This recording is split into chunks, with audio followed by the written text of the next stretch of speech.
Jai Lava Kusa shooting తో పాటు ఇటు బిగ్ బాస్ హోస్ట్ గా చాలా బిజీగా ఉన్నాడు మన యంగ్ టైగర్ ఎన్టీఆర్.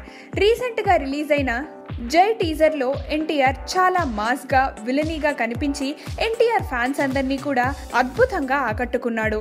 అంతేకాదు టీజర్ రిలీజ్ అయిన కొద్ది క్షణాలకే ఎన్నో వ్యూస్ సంపాదించుకుంది. ఆ జై క్యారెక్టర్ లో తన డైలాగ్ డెలివరీ కానీ తన అపియరెన్స్ కానీ వావ్ అనిపించుకుంది. జనరల్ గా ఎన్టీఆర్ ఏ సినిమా చేసినా కూడా అందులో తన పర్ఫార్మెన్స్ ని పీక్స్ లెవెల్లో చూపిస్తాడు మన ఎన్టీఆర్. అలాంటిది జైలవకుశ సినిమాలో ఏకంగా త్రిపాత్రాభినయం చేస్తున్నాడు. అంటే 3 డిఫరెంట్ రోల్స్ తో ఎన్టీఆర్ తన ఫ్యాన్స్ అందరినీ కూడా ఆకట్టుకోపోతున్నాడు. ఫ్యాన్స్ అందరూ కూడా ఎప్పుడెప్పుడా అని ఎదురు చూసే సినిమా అయిపోయింది జైలవకుశ. అంతేకాదు చాలా రోజుల నుంచి కూడా టాక్ ఆఫ్ ది ఇండస్ట్రీగా మారింది జైలవకుశ. బాహుబలి పార్ట్ 2 తర్వాత అంతే ఎక్స్పెక్టేషన్స్ తో ఆడియన్స్ వెయిట్ చేస్తున్నారు జైలవకుశ సినిమా కోసం. మరి జై రోల్లో చాలా మాస్ గా విలనీగా పండించిన ఎన్టీఆర్ రాఖీ పండుగ సందర్భంగా రిలీజ్ అయిన లవ లుక్ లో చాలా కూల్ గా కనిపించాడు. ఎన్టీఆర్ కి కళ్యాణ్ రామ్ కి వేరు పోస్టర్స్ నచ్చడంతో ఇద్దరు చెరొక పోస్టర్ ని రిలీజ్ చేయడం జరిగింది. ఎన్టీఆర్ లవకుమార్ రోల్లో బ్యాంక్ మేనేజర్ గా చాలా కూల్ గా హ్యాండ్సమ్ గా కనిపిస్తాడట. ఈ క్యారెక్టర్ కి సంబంధించిన టీజర్ ని త్వరలోనే రిలీజ్ చేస్తారు మూవీ టీం.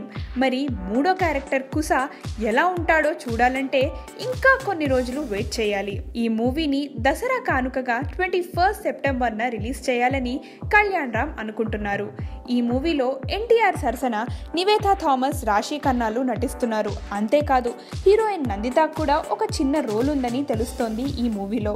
ఇక మన rock star Devi Sri Prasad compose చేస్తున్న మ్యూజిక్ ఆల్బమ్ ని ఈ నెలాఖరులో కానీ సెప్టెంబర్ 1st వీక్ లో కానీ రిలీజ్ చేసే అవకాశాలున్నాయి. ఆల్రెడీ ఎన్టీఆర్ సినిమాలకి గతంలో దేవిశ్రీ ప్రసాద్ రాకింగ్ మ్యూజిక్ అందించి సూపర్ హిట్స్ కొట్టాడు.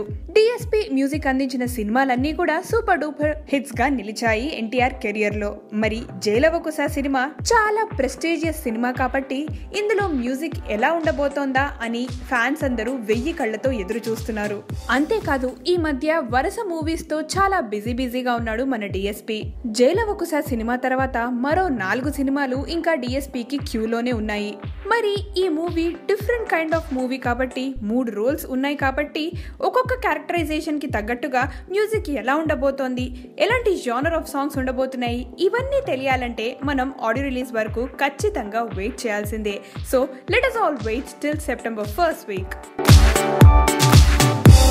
Hi Indigo, it's viewers. This is Anu Emanuel. Exclusive videos. For more interviews And gossips. news and much more. Please subscribe to IG Telugu.